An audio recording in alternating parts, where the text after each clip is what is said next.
bakit pa tayo mag-question and answer dito para atakihin niyo ako? Ang masusunod lang naman sa budget, 2 tao lang. Diba? Tatanggalin namin ang confidential funds ni Inday Sara. Hindi ba siya magagalit?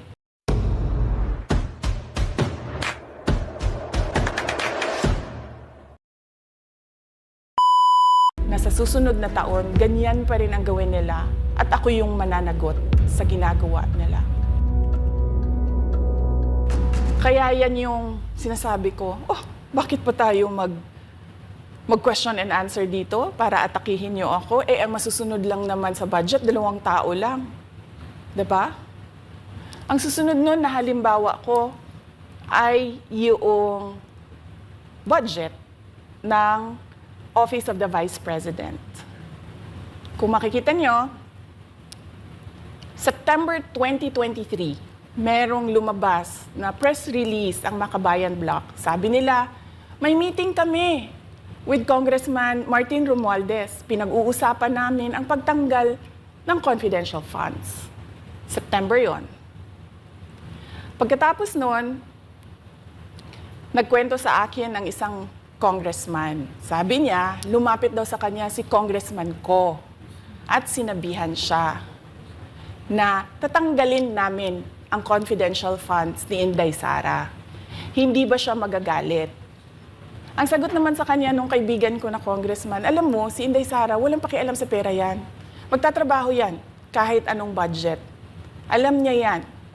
Dahil alam din niya, limitado ang pera ng gobyerno. Kaya magtatrabaho yan. Trabaho lang ang gusto niyan.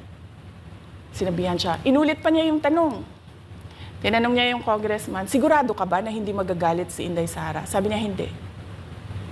Kaya kung makita ninyo, doon sa budget hearing ng Office of the Vice President, ay dinefend namin ng maayos kung paano gagamitin ang confidential funds. Napapabilis ang trabaho, napapadali ang trabaho, dahil nakatarget yung mga proyekto.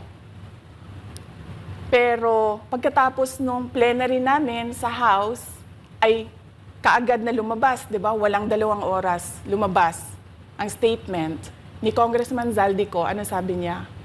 Unanimous decision ng party leaders under the leadership of Congressman Martin Romualdez, tatanggalin namin ang confidential funds.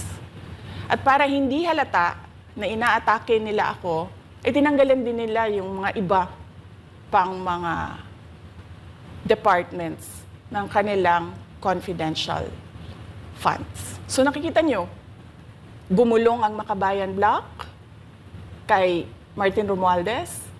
At dahil sa kagustuhan ni Martin Romualdez na hindi siya atakihin, at dahil sa gusto niyang suportahan ang Makabayan at ang NPA, nakinig siya. At ang ginawa niya, tanggalin yung budget. Alam na nila kung anong gagawin nila bago pa kami pumunta sa plenary ng House. Hindi ko alam yon. Kasi nasabihan na lang ako nung kaibigan kong congressman pagkatapos na. Nung nakita ko na nagsabi si Zaldico, tanggalin niya ang confidential funds ng Office of the Vice President. So doon ko na lang naintindihan na aatake sila gamit ang confidential funds. Dahil sumunod nun, October, ay merong dated na October na audit memorandum ang Commission on Audit. Tapos meron silang October 3 na audit memorandum ang Commission on Audit. So sunod-sunod yun, makita mo. Naglabas ng press release ang Makabayan, nag-defend kami ng budget namin, nagsalita si Zaldico, lumabas ang mga AOM ng COA, September, October. Kaya yan din yung rason. Nung nakita na namin at na-confirm namin doon sa audit memorandum ng COA na ito na yon, confirmation ng pag-atake. Kasi hindi pa kami confirm doon sa unang tanggalin namin yung confidential funds sa OVP. Ang kumpirmasyon namin, noong nagba-budget hearing sila, at doon sa budget hearing, tinatanong nila, may AOM na ba? May AOM na ba? At nakita namin lumabas na. Yun yung confirmation namin. na ito yung pag-atake. Kaya nung fourth quarter ng 2023, hindi na ginamit ng Office of the Vice President at ng Department of Education ang confidential funds.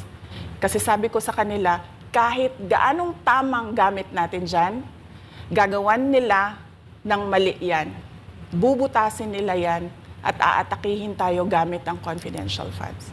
At ang patutuo nito, kung makita ninyo, noong House hearing, noong August 27, 90% ng mga tanong, confidential funds.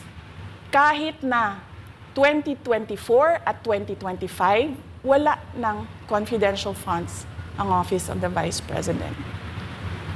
So yan yung explanation ko, mahabang explanation ko. Bakit pa tayo mag-question and answer?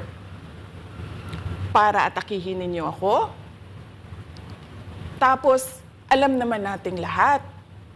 Congressman Zaldico, Congressman Martin Romualdez lang ang nagdidesisyon sa budget ng bayan.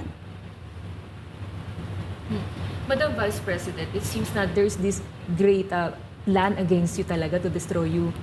And speaking of plan, kasi during the budget hearing po, may nagsabi kasi doon ng let's stick to our plan. And you also called that person po. Can you po share about this po? Ano ba tong plan talaga nila during this budget hearing? Oo.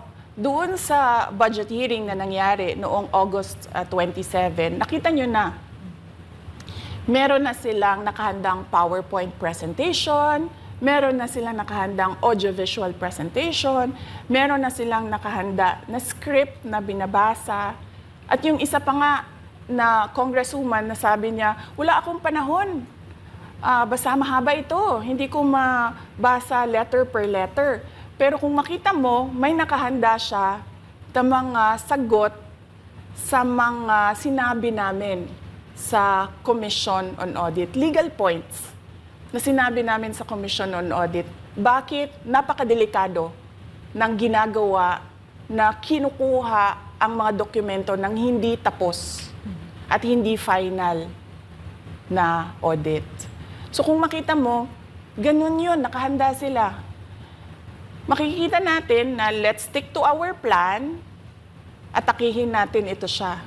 Walang kinalaman sa kanyang Office of the Vice President 2025 budget proposal, kundi lahat ay may kinalaman sa confidential funds na matagal nang may kaso, 3 pa nga ang kaso sa Supreme Court, matagal nang pinapa-audit nila at nagko-cooperate kami doon sa audit. Kaya makikita ninyo kung ulit-ulitin natin yung nangyari noong House budget hearing noong August 27. Meron silang plano na gamitin yon para siraan ako. At hindi lang sila tumitigil dyan. Kung makita ninyo, ngayon naman nasa DepEd budget sila ng pagsira ng pangalan ko. Kahit wala akong kinalaman doon sa mga observations ng Commission on Audit, sinasabi nila na kasalanan ni Inday Sara yan. At going back po dito sa budget hearing, Madam Vice President, kasi mukhang hindi talaga nagustuhan ng mga kongresista ang inyo pong naging sagot at naglabas nga po sila ng kanilang statement about pa din dito sa confidential fund. And itong si Franz Castro, nagsabi siya dito nga daw ay posibleng ito ay isang impeachable offense. Ano pang reaction niyo dito? Hindi na bago ang usapin ng pag-impeach sa akin. Kung babalik tayo nung nakaraang taon, ay nagsalita na si Franz Castro noong November 2023. Nagsabi na siya, ay pinag-uusapan namin ang impeachment ni Inday Sara. At nagbigay siya ng mga basehan doon sa ifa-file daw nila na impeachment. Kaya tuloy-tuloy lang yan na pinag-uusapan openly diyan sa House of Representatives ang impeachment. At lagi nandyan sa gitna si Franz Castro sa usaping impeachment sa akin. Unang-una, walang misuse ng confidential funds, walang misuse ng funds ng Department of Education. Kaya ngayon, ay pinipilit nilang gawan ng basihan yung mga sinasabi nila na impeachment sa akin. Kaya hindi bago yan na pinag-uusapan ang impeachment. Kasama yan sa plano nila laban sa akin. Ma'am, regarding naman po dito, kasi sa plano daw po nila, ay bigyan kayo ng 0 or 1 peso budget ang OVP po. Kung sakaling mangyari po ito, ano ang magiging hakbang po? Narinig din namin na merong defunding, i-defund daw ang Office of the Vice President budget. Narinig din namin na posibleng piso lang ang ibigay na budget sa Office of the Vice President. Handa ako sa Office of the Vice President na magtrabaho kahit walang budget. Maliit lang yung opisina namin, maliit lang yung operations namin, kaya kayang-kaya namin na magtrabaho kahit walang budget. Alam naman namin na kapartiyan ng pag-atake. Kaya kami, tutuloy-tuloy lang din kami sa kailangan namin gawin para sa bayan. Madam Vice President, panghuli na lang po, no? Sa kabila po ng nararanasan ninyo na pag-atake, kaliwat kanan, at ang kalagayan po ng ating bansa, ano po ang inyong mensahe sa ating mga kababayan? Unang-una mensahe ko sa ating mga kababayan, huwag silang magpadala sa ingay ng politika. Kung makikita natin sa kasaysayan, lagi talagang inaatake ang Vice President dahil siya yung tinitingnan ng mga tao na baka magiging sunod na presidente. So lahat ng mga gustong tumakbong presidente ay uunahin nila atakihin talaga ang Vice President. Kaya huwag sila magpadala sa ingay ng paninira at politika. Pangalawa, isa-isahin nila ang bawat papel sa budget ng 2023 at 2024 at 2025. At pangatlo, kailangan magkaisa tayo na tumulong sa mga nangangailangan. Dumadami ang naghihirap na mga pamilya. Dumadami ang nakakaranas ng gutom. Kaya kailangan tayo, kaya kami tutuloy din ang trabaho namin kahit walang budget. Dahil alam namin na yan yung pinaka-importante sa ngayon.